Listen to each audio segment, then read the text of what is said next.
This is Time and Other Thieves, reflections and conversations on the nature of existence. I'm Sarah B., and today I'm going to share with you an essay I wrote recently called My Life in Music. That's the working title anyway, certainly not married to that, but it gives you an idea of what it's about. I was inspired to write this essay because I've been listening to my iPod songs in alphabetical order since the summer of 2023, and I wasn't very long into that listening project before realizing I would like to write about the experience and what led up to me doing that. I was also writing this as part of the first episode of the Time and Other Thieves Radio Edition reboot. So this podcast did start as a radio show on Asheville FM in June of 2021, and I did it for a year and a half in that format, creating new content every week. It always had to be exactly an hour long. I was writing 10 or more single-space page essays a week. I said that kind of oddly. So I would write an essay a week that was at least 10 single-space pages. I would read a book every week. It was pretty grueling by the end, so no surprise that I had to back off from that frequency and step down to doing it as a podcast, and that meant I could do it whenever I felt like it. And it didn't always have to be exactly an hour long. It could be however long or short I wanted it to be.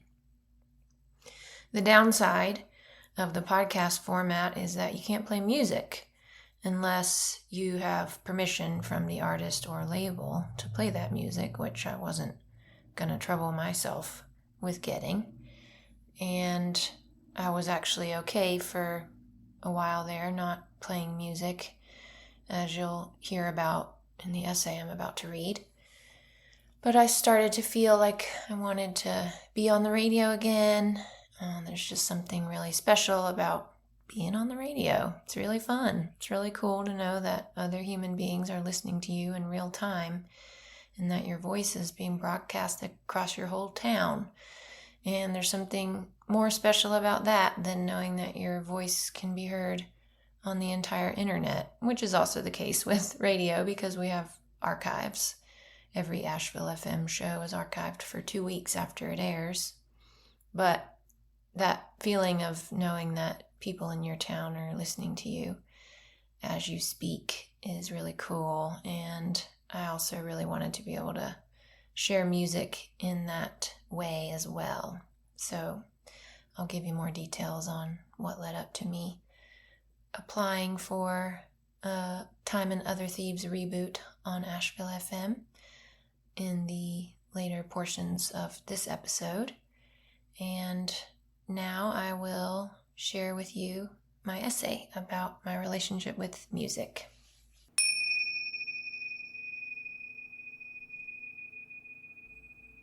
If memory serves me well, and that is a big if, my love of music began with Gram Parsons. I remember sitting on my pale blue bedroom carpet as a 5-year-old, listening to a dusty needle coax his voice from grooves in vinyl, staring at the cover of GP, Grievous Angel, or Live 1973. That voice, its tremble and crack, and the way he pronounced here like hair in Streets of Baltimore, was the first to ever make me swoon a little.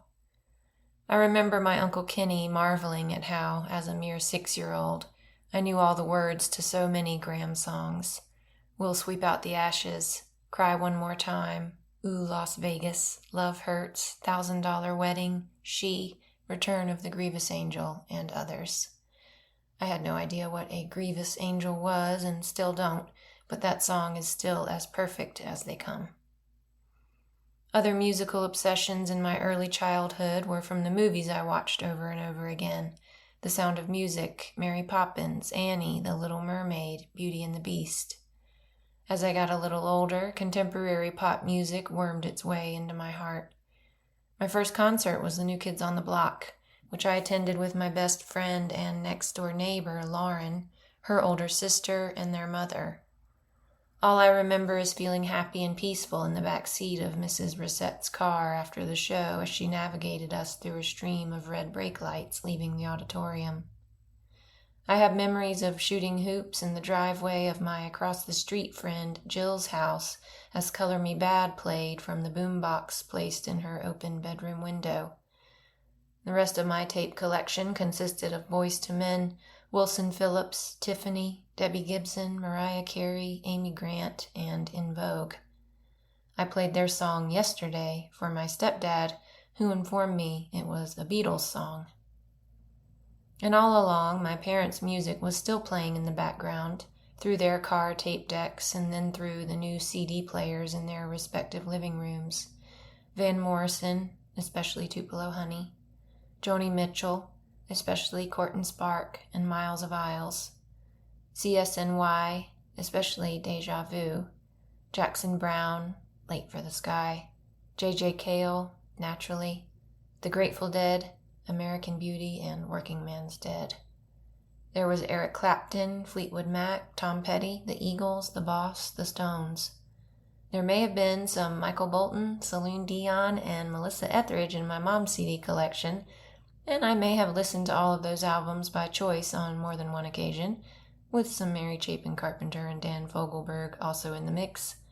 But for the most part, my parents listened to cool music that I didn't know was cool. I just simply knew it very well, the lyrics and melodies ingrained through a process that had begun in utero. In 5th grade, I started listening to the Grateful Dead on my own, instead of just when my parents played it, expanding my repertoire to include albums other than American Beauty and Working Man's Dead, until, over the course of the next few years, all of their albums, live and studio, including their last one, Built to Last, were at least adequately known, if not intimately. In the 6th grade, I took to wearing my mother's faded Dead t-shirts. I was in the 7th grade when my sister got her driver's license, and she usually had the Dead playing in her little brown Datsun whenever ferrying me anywhere. Driving from our mom's house to our dad's, she'd laugh at how I sang along to all the guitar solos. That same school year, my mom took us to a Dead concert in Charlotte, where I smelled pot for the first time. Jerry died just a couple months later.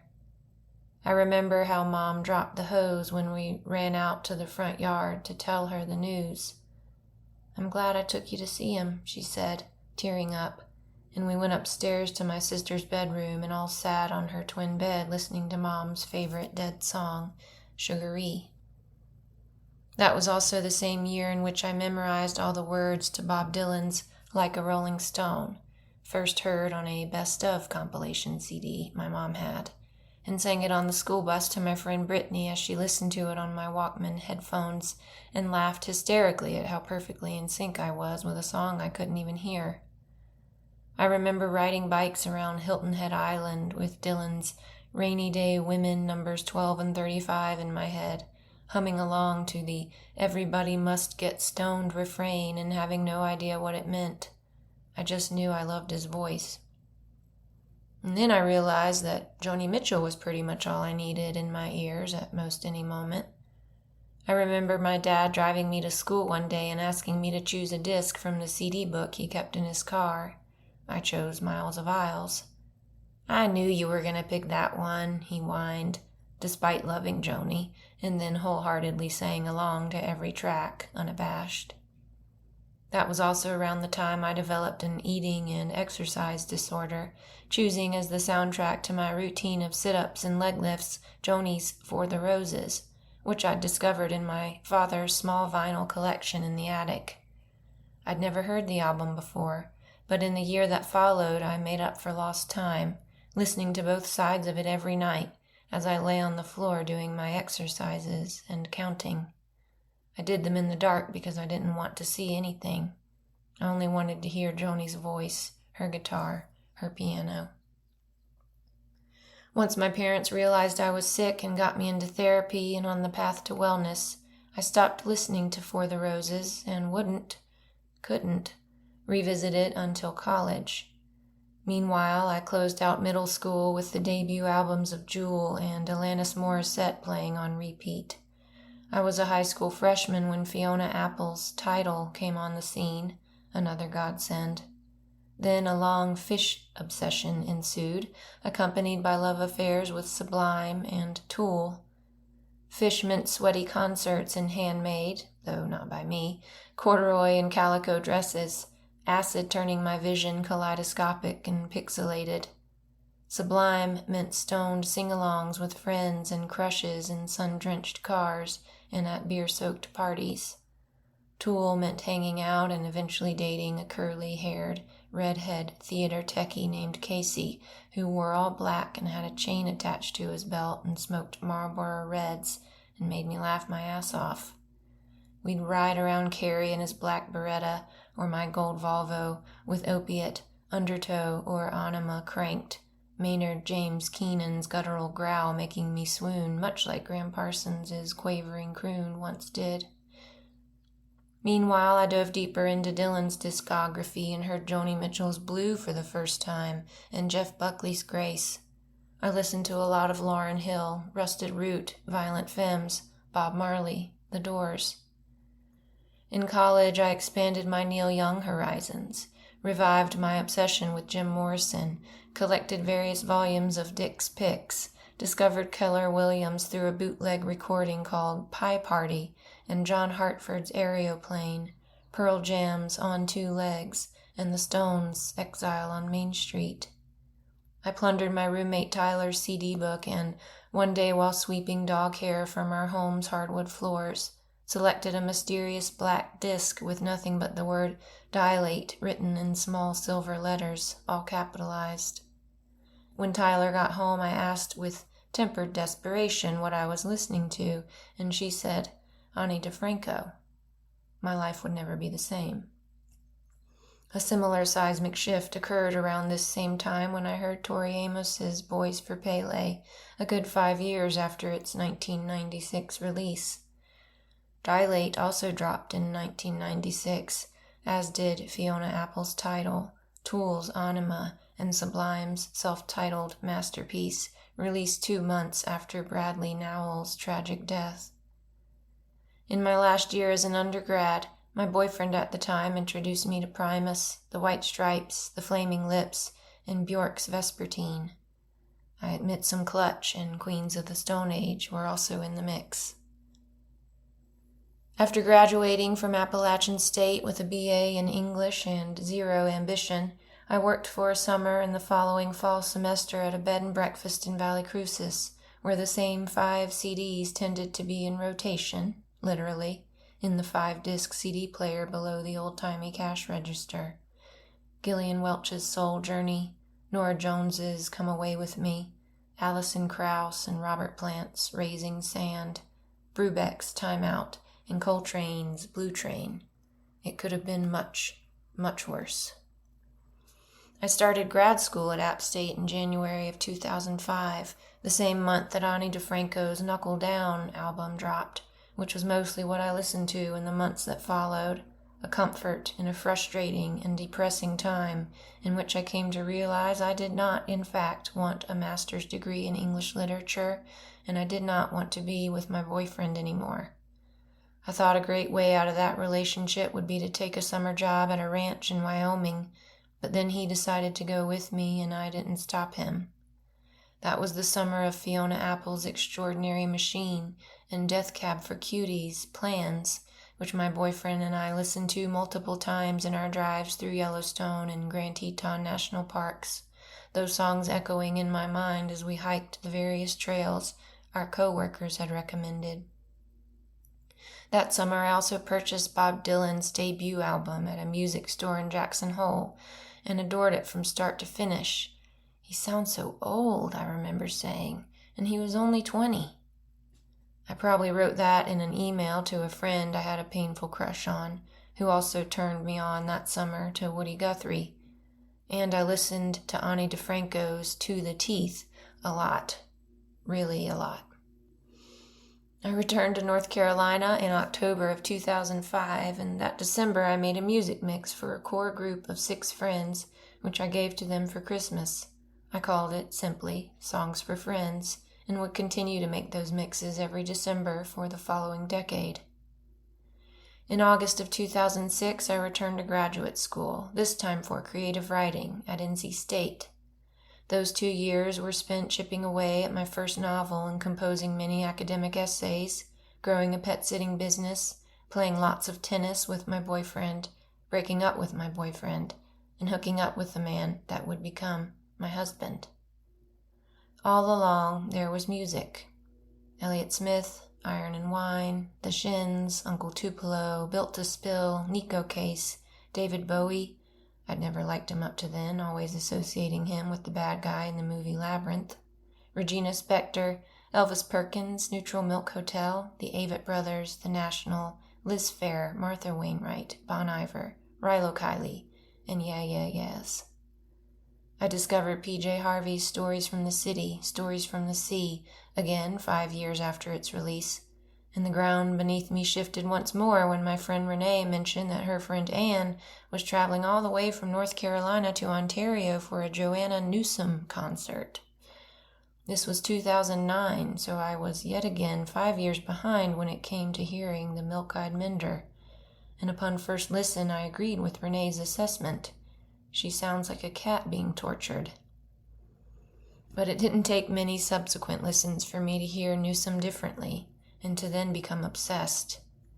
In 2010, I moved to Tucson with my boyfriend, following his ex-wife and 2 young children, and I cannot hear a song from Ease or Have One on Me, Newsom's staggering triple album released that year, without picturing those broad boulevards, saguaro-studded Catalina mountains, and mesquite trees dripping black sap onto sidewalks. It goes the other way, too. I cannot picture the Sonoran Desert without the sound of Newsom's glimmering harp, her genius warble and yowl sifting through the light of memory like a mirage. And I actually got to see her perform at the Rialto Theater. Other music I associate with my 3 years in Tucson include Cat Power's You Are Free, Kurt Weill's Smoke Ring for My Halo, Fiona Apple's Idler Wheel, and Laura Marling's A Creature I Don't Know. I also got to see Jeff Mangum of Neutral Milk Hotel fame perform at the Rialto Theater. In Tucson, I also started volunteering at the local community radio station. I'd decided to quit my job as a community college English teacher and explore all my interests. KXCI was one of those, the best radio I'd ever heard.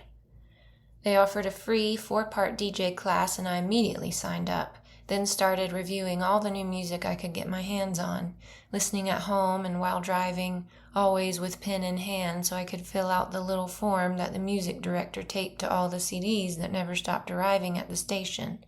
Favorite tracks, RIYLs, FCC flags, a few comments at the end. I often reviewed albums while knitting, a new hobby I'd picked up when deciding to explore all of my interests.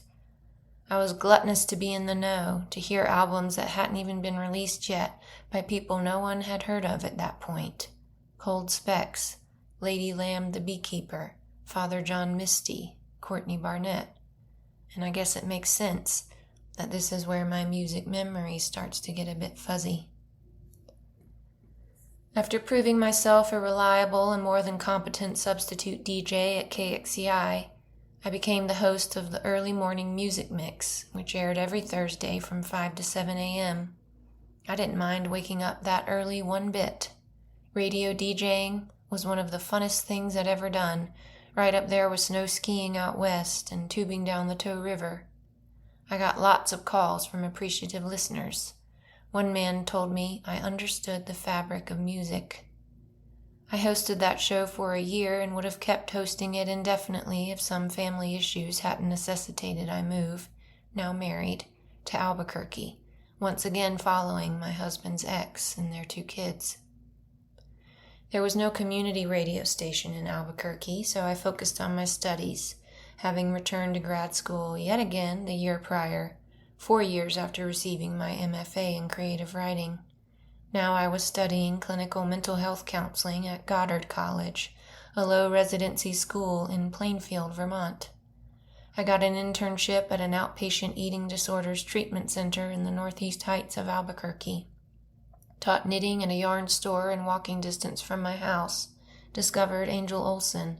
Got a guitar and learned to play some Angel Olsen songs, along with many, many others.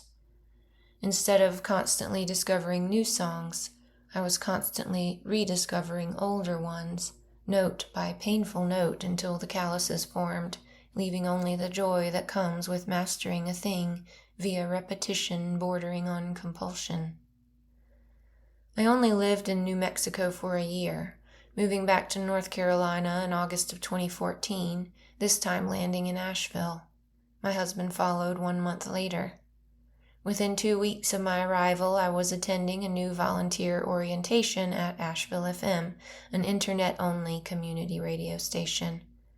I churned out music reviews just like I'd done in Tucson, and by the following January, I was hosting my own show again, which I called Songs for Friends, after the yearly music mixes I was still making. In May of that year, Asheville FM went terrestrial, meaning we were now on the radio dial and not just the internet, with a tower on top of the Hotel Indigo. A month or 2 later, I quit my job at Mr. K's Books, having worked for just 2 months before that at All Souls Pizza, a job that inspired one of my first original country songs, 30-something Waitress, and started working at Harvest Records 3 days a week, which I would do for the next 3 years. My shifts were typically 6 or 7 hours long, and for the duration there was music playing from the wall-mounted speakers placed all around the store. Whatever pair or trio of people working together would take turns picking albums to play on Spotify. Listening to my coworkers and 2 wonderful bosses' selections was the best music education I'd received, and that's saying a lot. Granted, I didn't always like what they chose, but that was still valuable information. Harvest customers were also great teachers to me. I met Jake M.J. Linderman there, and I'd get to know him better when he started DJing at Asheville FM. I was the first person to ever play his music on the radio, starting with his song Dead Eyes from his album Him, which is now only available on cassette, far as I know, and only if you happened to purchase said cassette when he was selling them in 2017. Meanwhile, my music reviews for Asheville FM got longer and longer, sometimes hanging, accordion style, a good 8 inches below the CD case to which I'd taped them before adding them to the new music shelf in Studio A. It was largely this shelf that I utilized when choosing songs to play on my show, also dipping into my personal CD and vinyl collection, both of which had grown a lot since I'd become a Harvest employee. I knew some other DJs who used Spotify and YouTube for playing music on their shows, but I never let myself do that. It was against the rules, for one thing, something about copyright laws, and it just seemed like a lame thing to do. People could stream music off the internet whenever they wanted to. They listened to the radio because they wanted something else, something more authentic, right? But then one day, perhaps in 2016, I had a friend come on my show to share some of his favorite songs and talk about them. But for some reason the mix CD he brought wouldn't play, so I made an exception to my no Spotify rule and we played songs from there. And, as Gram Parsons would say, that's all it took. I had ventured a step down the slipperiest of slopes, and within a shockingly short amount of time I was using Spotify for at least half of my 2-hour show. For $10 a month, I had access to an essentially endless smorgasbord of music. Not taking advantage of it proved challenging, but so did developing an actual relationship with that music. In having access to so much and feeling pressured, from within and without, to play an ever-expanding variety of music on my show, I no longer listened to the same albums on repeat, as had been the case for most of my life. There were a few exceptions, of course, including Father John Misty's I Love You, Honey Bear, Joanna Newsom's Divers, and Fiona Apple's Fetch the Bolt Cutters. But what I mostly began to notice was that the more music I consumed, and that's the perfect word for it, consumed, the less it fed me. New music in particular all sounded the same, and I started to resent musicians for making albums. Good for you, I'd think. You made a song. I'd watch videos on social media of bands I knew personally touring the country and the world, and resent them for needing and getting so much attention night after night, playing the same songs again and again. Must be nice, I thought, to get so much mileage out of something you created however many months or years ago. To quote Joni Mitchell in Miles of Aisles, nobody ever said to Van Gogh, "Paint a starry night again, man." He painted it, and that was it. In writing this, though, I see that the pleasure of enjoying the same thing over and over again was exactly what I craved. In December of 2022, I quit hosting Songs for Friends. 6 months prior to that, I'd started hosting a new show, Time Other Thieves, its title borrowed from a line in Joni Mitchell's Furry Sings the Blues. With a subtitle of Reflections and Conversations on the Nature of Existence, Time Other Thieves was a platform for exploring spiritual and philosophical ideas that were largely inspired by whatever books I was reading. The 3 to 5 songs that I included in most episodes were thematically apropos in some way, sometimes old and sometimes very new. It was a relief not having to fill a 2-hour time slot, 3 hours during COVID, with song after blessed song. It was also a relief that I could only play songs I owned, as Time Other Thieves was pre-recorded and I had to drag the audio files from iTunes into the recording software that came with my laptop. Thus began a phase of hardly listening to Spotify at all, except for the occasional podcast. I stopped writing music reviews too. In my car, I mostly listened to audiobooks on CD, borrowed from the public library. When I quit hosting Time Other Thieves on a weekly basis in December of 2022, transitioning to a lower demand, on me, podcast format, I listened to music even less.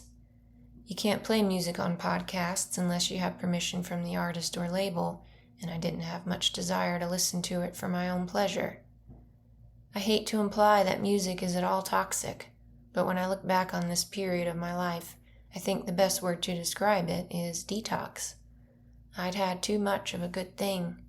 Quantity had compromised quality. About a year later, in January of 2024, I received an email from the guys at Harvest Records, inviting me to write and perform something original for their upcoming Transfigurations, a celebration for their 20th anniversary. A festival of sorts, this version of Transfigurations would feature an event called Found in Sound, in which several members of the community would take the stage at Diana Wortham Theater and read something they'd written about the impact that music had had on their lives. Corresponding images would play on the giant screen behind them as they read. Some of the presenters created these images or short films themselves, while others, or maybe it was just me, relied on Aaron Breathauer and Tim Husson, the creative super couple behind This Land Films production company. I met Aaron for coffee one rainy February morning to discuss the project. After getting a sense of what she and the Harvest guys were looking for, I confessed to Aaron that I hadn't been feeling connected to music lately. I told her about my 7 years of hosting Songs for Friends and how Spotify had ruined everything. Only very recently, I said, had I been dipping my toe back into the world of music by listening to my iPod songs in alphabetical order. I'd plugged the relic into the USB jack at the bottom of my car's center console so I could listen through the speakers while driving. Because the device contained over 6,000 songs, and because I still listened to audiobooks more than anything else, I'd only made my way up to the tracks that started with B. I wanted to participate in the Found in Sound event, but I worried I didn't have enough to say, or that what I said wouldn't be meaningful enough because my heart wouldn't be in it. With Aaron's encouragement, though, I promised to think about it, and on the car ride home I opted for my iTunes music instead of Wallace Stegner's Angle of Repose. Over the next month, I wrote several false starts to a potential Found in Sound essay. sending them all to Erin and revising, or completely rewriting, based on her astute and sensitive feedback. Eventually, I had something I felt good enough about reading on stage to an impossibly cool audience of Harvest Records lovers. I called it Music as Divine Consolation. In it, I talked about Gram Parsons, The Sound of Music, and Joni Mitchell's For the Roses, all providing examples of songs I had not only loved, but songs that had loved me. Songs that set a precedent and caused me to expect that kind of consolation from every song I'd hear in the future. Then I talked about a song called Plan D by a man named Bill Fay on an album called Time of the Last Persecution, which answered such a prayer and which Harvest co-owner Mark Capon had introduced me to when I was working there. I'd played it multiple times on Songs for Friends, twice on Time Other Thieves, and emphasized, there on stage at the Diana Wortham Theater, my favorite line from it. Is that not some cause for worship, being born among these trees, though the beast is lurking? With the success of Found in Sound behind me, I continued listening to my iPod songs in alphabetical order in my car, alternating them with audiobooks. As I write these words in July of 2026, a good 3 years after starting the listening project, I've made my way up to the S songs, the most recent one being Bob Dylan's Subterranean Homesick Blues, which is impossibly excellent. Hearing it brought me right back to that 6th grade school bus with my friend Brittany, to whom I'd sung Like a Rolling Stone. There's a good chance that Subterranean Homesick Blues was another song I performed for her a cappella while she followed along on my Walkman. Girl by the whirlpool's looking for a new fool. Listening to my digital music collection in alphabetical order has been its own type of divine consolation. For one thing, it's been a comfort to know that whatever song I'll hear next will most likely be good, as the majority of my iTunes content is music I liked enough to purchase. Some of it is music I downloaded for free as a Nashville FM DJ, listened to once or twice for review writing purposes, played a few times on Songs for Friends and never listened to again.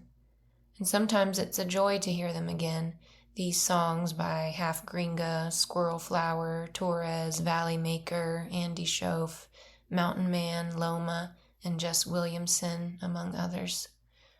But in general, it's the songs I've spent the most time with that make me say, nice, and turn the volume up whenever they roll around once more on the alphabet.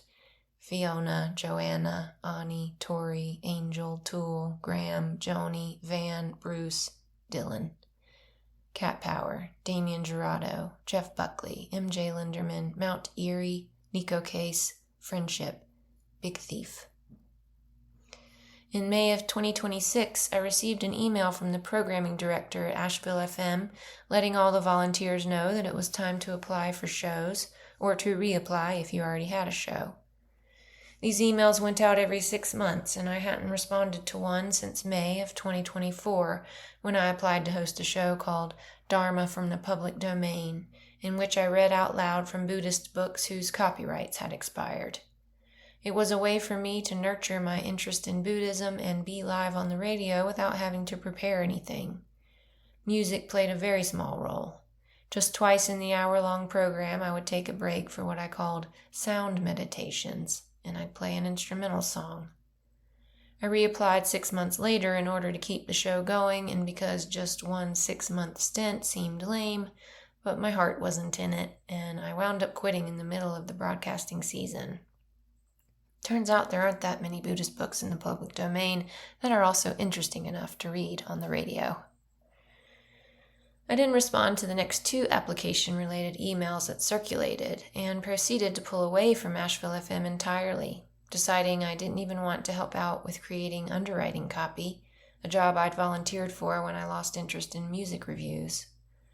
But when a 3rd such email rolled around, I paused before deleting it. I realized I missed Asheville FM. I'd let it get too far away. I'd also been thinking that my iPod listening project could make for a good radio show. My husband would think I was crazy for applying, given how many weekly commitments I already had on my calendar. Indeed, I judged myself as a little crazy for even considering it. It seemed like I'd been saying yes to every invitation and idea that came to me, always with the intention to say no to the next thing, but then I'd say yes to that too. And now I was doing it again. Within an hour of reading the programming director's email, I became taken with the idea of reviving Time Other Thieves in radio format. I'd do it live in the studio instead of pre-recording like I did the first time around, and I'd do it mostly unscripted, thereby sparing myself hours of writing each week. Instead of reflecting on just one book in each episode, which meant I'd need to read a book a week, I could reflect on whatever portions of whatever multiple books I was in the process of reading, and if I didn't have much to say, I could just play music. Indeed, I could play my iTunes songs in alphabetical order. And as I added new music to my digital library, I could incorporate those songs into the program as well.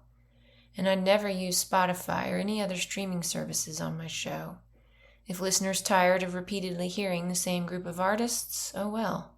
I would only play music I genuinely loved, music that meant something to me. Sometimes it would be brand new, perhaps from an obscure artist on the precipice of fame. Hello, Kiki Cavazos. But that would likely be rare. The music I loved would usually be the music that loved me, music I'd spent real time with and been formed by. I submitted my application for a Time Other Thieves reboot a good 3 weeks before the deadline and followed it up with an email to the programming director, confessing that I didn't have the required number of volunteer hours, just 2 per month, that the application had specified. He asked if I could write a couple music reviews prior to the application deadline. I could definitely do that. Aldous Harding had a new album out, along with Kevin Morby and Kurt Vile. Done, and done. When an opportunity to substitute DJ on a show came up, I took it, grateful for a chance to practice, just like riding a bike. I played some Aldous and Kevin and Kurt and otherwise shared songs from the beginning of the A section of my iTunes library, in alphabetical order, of course. In late June, still a good 3 weeks out from the start date of Asheville FM's new broadcasting schedule, I was visiting family in Raleigh, where, at a bookstore called The Reader's Corner, I bought a $5 copy of Sublime's self-titled album. I wanted to listen to it in my sister's car on the way back to Dad's house, so my 15-year-old niece could hear it.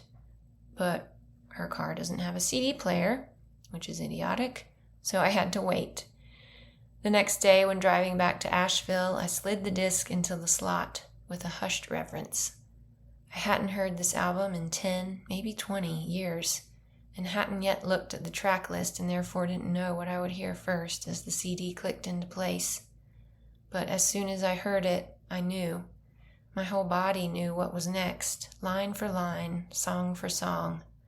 My brain had preserved all the lyrics, beats, solos, and improvised asides as if in amber. I drove west on 40 with the album blasting, singing along like I'd done with friends nearly 3 decades earlier. Together, we'd listened to this album and the 2 that preceded it countless times. Hearing how well it held up, I felt proud of us for loving it so much as teenagers. A few days later, I would revisit Sublime's debut album, 40 Ounces to Freedom, and be shocked by how good it was. I envied the radio DJ whose desk it crossed in 1992, and who, upon listening, thought, "This is their first album? These guys are going to be huge." I recently scanned Rolling Stone magazine's list of 100 best debut albums and was disgusted to find 40 Ounces to Freedom missing. I suppose there really is no accounting for taste. Now I'm going to ask a question that makes me feel old, or perhaps just my age, which is 44. Do young people listen to albums like that anymore? By which I mean, do they listen to the same beloved album with the same beloved group of people so many times that it becomes like a language they speak, like a place they inhabit? In many ways, my dearest teenage friendships were created by those first 3 Sublime albums. Most of those friendships were with boys, Mike Thor, Andy Guzman, Travis Berry, Hank Chavez, Anthony Tordo. I loved them all so much, and how could I not, when we were constantly embraced all at once by what sounded like love itself and the purest joy. If you want to feel the warmth of this love light for yourself, I recommend starting with the songs We're Only Gonna Die for Our Arrogance, Greatest Hits, and Jailhouse. When I recently heard the latter song from their self-titled album, the one I purchased at that Raleigh bookstore a few weeks ago, I was transported to those youthful days when I had to be there, I had to be there, I had to be there. Nothing was more important than being there with my friends, with music always playing. I know I will hear what I heard before. That's what Julie Andrews sings in the eponymous Sound of Music song that starts the movie off. Good Lord, they crushed it from the jump with that film. The feeling of knowing exactly what's coming is part of what makes repetitive listening so enjoyable. You can anticipate a sound and then, how gratifying, you actually experience it, a perfect match to your expectation. I know I will hear what I heard before. My heart will be blessed with the sound of music. And if you like to sing, as Julie Andrews did, you're more than doubly blessed by this sound because now you can be a part of it. Now you're singing with Bradley, your voice, your voice version of his, right on time. And if you like to dance, and how could you not with Sublime playing, then you're a part of the music that way, channeling the beats and vibrations into movement. To me, there is nothing worse than dancing when I don't feel like it. But few things feel better than dancing when I do, because the music is literally moving me with no effort on my part. It's finding new forms through me, expressing itself as me, and I can just go along for the bouncy, boppy ride once more. Encore, encore, encore. It's so nice. I want to hear the same song twice.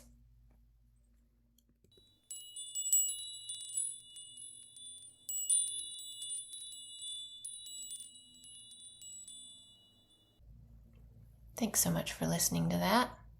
I did read that essay on the radio a couple weeks ago in 2 parts for the Time Other Thieves radio reboot. If you want to hear the radio version of Time Other Thieves, every episode is archived for 2 weeks on ashevillefm.org in the Time Other Thieves page within that website, which you can find either through searching or going to the schedule page where there's a calendar of the shows. And Time Other Thieves airs every Thursday morning at 5 a.m. I don't know if I mentioned that in my essay, but yes, that was the time that I decided would interfere with my schedule the least. And I liked the idea of being back in the studio at that wee hour, going back to my KXCI days as the host of the early morning music mix. There's something really special and interesting about being up that early and going on the radio. So, hope you'll give it a listen. I do get to play more music, which is fun, and I just talk about all the books I'm currently reading and not even finishing yet. It's been really nice to just touch in with these books and say a few words and not have to work so hard to share the ideas that I love. So it's there for you, ashevillefm.org. If you want to email me, you can do so at sarahbsimpson@protonmail.com. Love to hear from you. Love to know that people are listening. Take care.